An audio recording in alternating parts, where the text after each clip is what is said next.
see me up this early.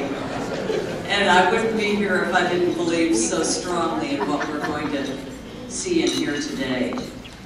We're here for the second annual breakfast fundraiser for the Mary Parrish Center for the Victims of Domestic Violence. And we're here to learn about a wonderful program in our city and our region where survivors can go for help, support, and comfort. The agency, Mary Parrish Center, has served more than 6,000 people in our community over the past 8 years, the vast majority of those being women and children. We're here today to support the agency's vital work, as well as to announce with great pride and excitement that it's expanded to include a transitional housing program for women and children. I visited last week, and I can't begin to tell you enough about the hope, the pride, and the warmth that exists in that very small, tight-knit community. It was a beautiful day. The sun was shining, the autumn leaves were blowing through. The light was perfect, filtering through. And it was just a joy to see a piece of property that the city had being put to such tremendous good use. It was the middle of the day and not a lot was going on, but a lot was still going on. Even in the empty apartments, you could feel lives were being changed. And the people that were living in those little units were really blessed to be there. More about that as we go on this morning. It's my pleasure first to introduce our First Lady. And this is cool, Delta Ann Davis. What a cool name. I think you should go by Delta now. Needless to say, she's married to our mayor, Carl Dean, who is the 6th mayor of Metro Nashville, if you're keeping track. Ann is a Nashville native. She attended Vanderbilt Law School, practiced law here for almost 20 years. She's still a professor there, teaching the first year's legal writing.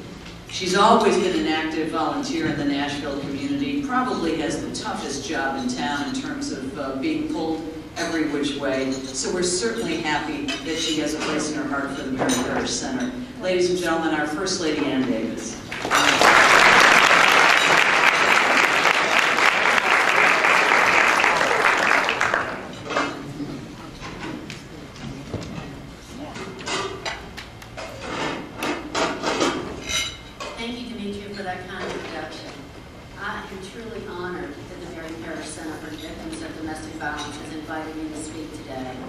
I'm here, as are all of you, because we care about the very real problem of domestic violence, and because we care about and want to support the work of the Mary Parrish Center.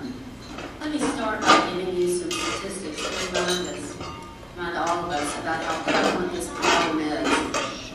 There are an estimated 28 million battered women in the United States, more than half of all married women in our country. In the United States, one woman is beaten by her husband or partner every 9 seconds. 3 out of 5 women in our country will be battered during their lifetime. In fact, battering is the single major cause of injury to women between the ages of 15 and 44, more than car accidents, muggings, and rapes combined. And of course, the children of these women are victims too. Children who witness domestic violence are 4 times more likely to be arrested over the course of their lifetimes than are children who do not. They are also 67 more times likely to commit suicide. The latest brain research studies show that 90% of children exposed to domestic violence exhibit post-traumatic stress syndrome. Interestingly, 85% of runaways come from homes filled with family violence. Here in Tennessee, in 2008, we had over 92 domestic murders. Tennessee has gone from 7th in the nation to 5th in the number of women who are murdered each year. In fact, the Center for Disease Control has increased its estimation of the occurrence of domestic violence in Tennessee from 1 in 4 families to 1 in 3. And what we know is that these figures are only the tip of the iceberg. Domestic violence, by all accounts, is still the most underreported crime. We still don't talk about it in polite company, and we still refuse to see it as anything other than the unfortunate incident that happens to somebody else. The truth is that it happens daily to women of all economic levels, all races, all nationalities, and all religious groups, and it's happening more frequently. Fortunately, we live in a community where, as evidenced by all of you all here today, many people care about this problem, and we have some wonderful agencies that support victims of abuse and also that counsel perpetrators. And although I might be a bit biased, Nashville also has a wonderful mayor who appreciates that domestic violence is a crime that affects not only individuals, but families and communities as well. And for this reason, one of my husband's early actions as mayor was to meet with Chief Surpass and discuss the importance of the domestic violence unit in our Metro Police Department. This domestic violence unit is now fully staffed, and we are actually hearing reports that victims are feeling more secure and cared for. Safe intervention in domestic violence situations can save lives. Safe intervention can also change lives. That child who may have grown up to be a batterer may now not. The child who may have grown up to be a victim may now not. Even more importantly, their children will never witness or experience abuse, and the cycle will be broken. The Mary Parrish Center, which we are all here to support today, is a crucial part of addressing and solving the problem of domestic violence in Nashville. As Demetria mentioned, today the Mary Parrish Center has served over 6,000 victims of violence.